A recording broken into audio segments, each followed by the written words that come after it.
Halo,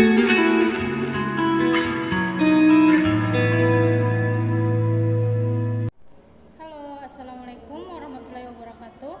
Alhamdulillahirabbil alamin. Wa bihi nasta'inu ala umuri dunya waddin. Wassalatu wassalamu ala asrofil anbiya'i wal mursalin wa ala alihi wa sahbihi ajmain, amma ba'd.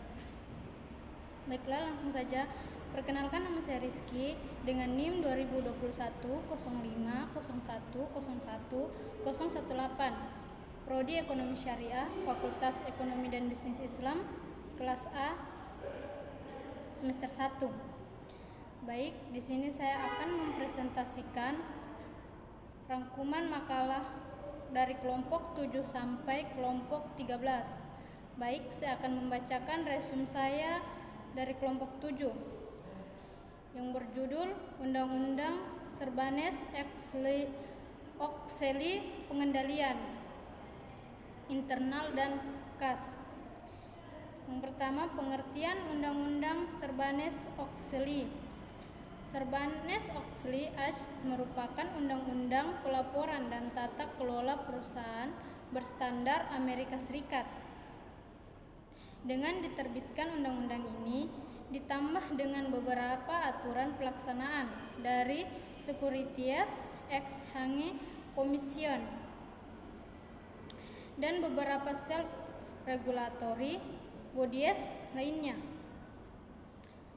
diharapkan akan meningkatkan standar akuntabilitas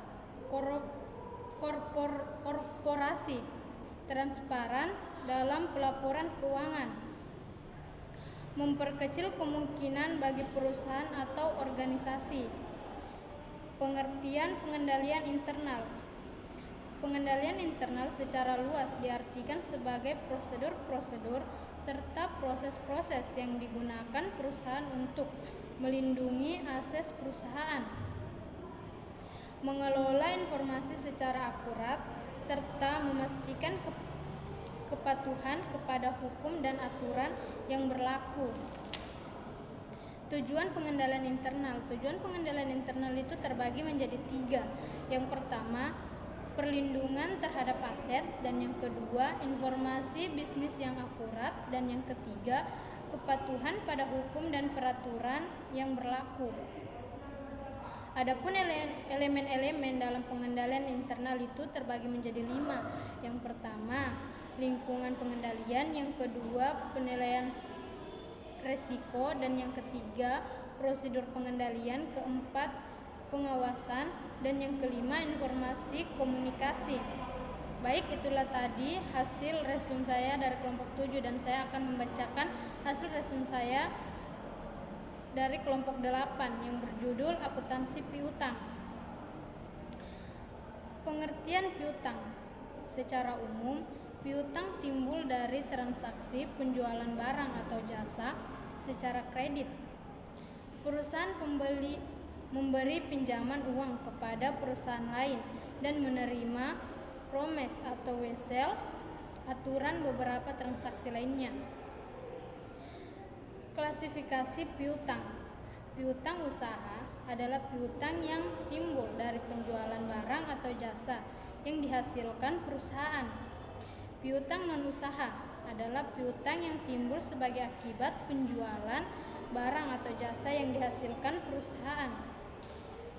Adapun jenis-jenis piutang terbagi menjadi 3 bagian.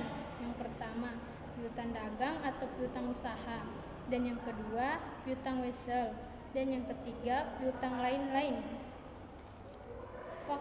Adapun faktor-faktor yang mempengaruhi piutang itu terbagi menjadi 5. Yang pertama, volume penjualan kredit, yang kedua, syarat pembayaran penjualan kredit, yang ketiga, ketentuan tentang pembatasan kredit, keempat, kebijakan dalam mengumpulkan piutang, dan yang kelima, kebiasaan membayar dari para langganan. Pencatatan piutang dan metode penaksiran piutang tak tertagih atau kerugian piutang. 1. Jurnal penjualan. 2. Jurnal return penjualan. 3. Jurnal penerimaan kas. Dan yang keempat, kartu piutang. Adapun pengakuan dan pencatatan kerugian piutang itu lagi terbagi menjadi dua, metode langsung dan metode cadangan. Dan di sini kesimpulan, sistem akuntansi piutang dirancang untuk mencatat transaksi kejadian piutang dan terjadinya piutang dan berkurangnya piutang. Terjadinya piutang berasal dari transaksi penjualan kredit dan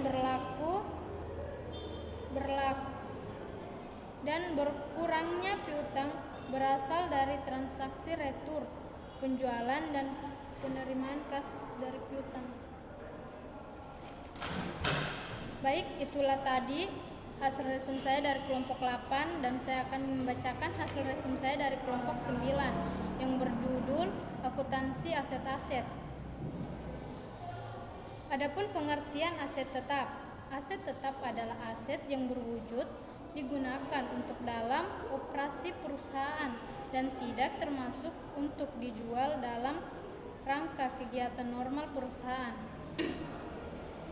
Klarifikasi aset tetap. Umumnya, klarifikasi aset tetap dibagi menjadi 4 kelompok, yaitu pengelompokan sebagai berikut: 1. Tanah, 2. Perbaikan tanah, 3. Gedung, 4. Peralatan. Penentuan harga perolehan aset tetap. Dari beragam aset tetap berwujud untuk tujuan akuntansi dilakukan pengelompokan sebagai berikut. Yang pertama, aset tetap umumnya tidak terbatas, dan yang kedua, aset tetap yang umumnya terbatas. Pengeluaran modal dan pendapatan. 1. Capital expenditure, 2.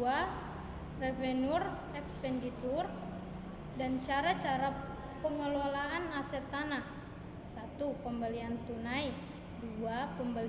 Pembelian angsuran, 3. Ditukar dengan surat-surat berharga, 4. Ditukar dengan aset tetap yang lainnya. 5. Peraturan aset tetap yang tidak sejenis. 6. Peraturan aset yang sejenis. 7. Diperoleh dari hadiah atau donasi. Adapun metode unit produksi atau unit produksi matmut. Jika tingkat pemanfaatan aset tetap bervariasi dari tahun ke tahun, pengakuan transaksi aset tetap, proses pengakuan aset tetap akan melibatkan 2 fungsi, yaitu fungsi pembelian. Pertama, fungsi pembelian, 2. Fungsi akuntansi. Baik, itulah tadi hasil resum saya dari kelompok 9, dan selanjutnya saya akan membacakan hasil resum saya dari kelompok 10 yang berjudul pengertian aset tak berwujud. Aset tak berwujud. Adapun pengertian dari aset tak berwujud adalah hak-hak istimewa dan keuntungan kompetitif yang memiliki wujud fisik tertentu. Bukti pemilikan aset tak berwujud bisa berupa kontrak, lisensi atau dokumen lain. Aset ditimbulkan dari: yang pertama, pengertian seperti hak cipta, franchise, merek dagang dan nama dagang. Dan yang kedua, perusahaan lain, misalnya pembelian yang mencakup penyebaran untuk goodwill. Dan yang ketiga, penjualan tentu seperti franchise dan lease. Adapun jenis-jenis aset tak berwujud. Yang pertama, aset tidak berwujud yang berhubungan dengan pemasaran. 2. Aset tidak berwujud dengan pelanggan. Ketiga, aset tidak berwujud yang berhubungan dengan seni. Dan yang keempat, aset tidak berwujud yang berhubungan dengan kontrak. Dan yang kelima, aset tidak berwujud dengan teknologi. Dan yang terakhir, goodwill. Konsep biaya riset dan pengembangan. Banyak perusahaan mengeluarkan banyak uang untuk mencari pengembangan guna menciptakan produk atau proses baru, memperbaiki produk yang ada, dan menemukan pengetahuan baru yang dapat memanfaatkan masa depan. Baik, itulah tadi hasil resume saya dari kelompok 10 dan saya akan membacakan hasil resume saya dari kelompok 12. Pengertian sistem akuntansi. Sistem akuntansi adalah organisasi formulir, catatan, dan laporan yang dikoordinasi sedemikian rupa untuk menyediakan informasi keuangan yang dibutuhkan oleh manajemen guna memudahkan pengelolaan perusahaan.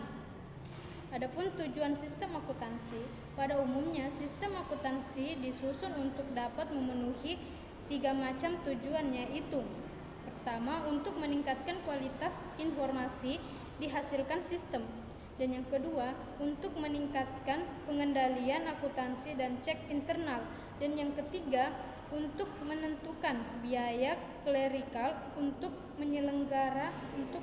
menyelenggarakan catatan-catatan. Adapun unsur-unsur akuntansi, unsur suatu sistem akuntansi pokok adalah sebagai berikut. Pertama, formulir, kedua jurnal, ketiga buku saku, keempat buku pembantu, dan yang kelima laporan.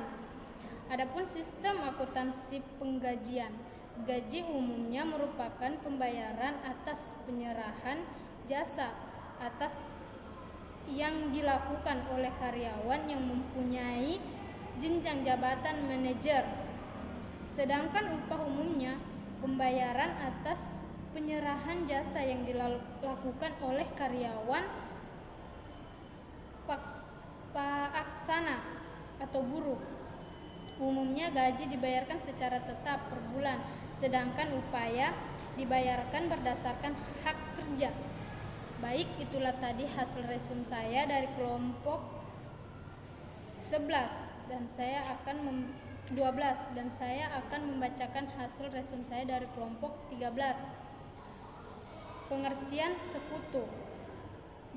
Persekutuan atau partnership adalah suatu penggabungan di antara 2 orang atau badan atau lebih untuk memiliki bersama-sama dan menjalankan suatu perusahaan guna mendapatkan keuntungan atau laba. 2. Sementara pengertian persekutuan menurut Suparwoto, persekutuan dapat didefinisikan sebagai suatu gabungan atau asosiasi dari 2 individu atau lebih. 5. Persekutuan yang dapat diklarifikasi yaitu sebagai berikut: persekutuan perdagangan, persekutuan jasa-jasa, persekutuan umum, persekutuan terbatas, dan joint stock companion. 2 faktor akuntansi menjadi alasan dalam bisnis. Yang pertama, total modal sekutu sama dengan nilai buku aset bersih yang dicatat oleh persekutuan. Dan yang kedua, pada saat persekutuan mengalami laba, maka akan ada goodwill. Namun, goodwill yang timbul tersebut tidak akan menambah saldo modal para sekutu lama. Baiklah, itulah tadi pemaparan hasil resume saya dari kelompok 7 sampai kelompok 13. Jika ada salah kata mohon dimaafkan. Wabillahi taufiq wal hidayah. Wassalamualaikum warahmatullahi wabarakatuh.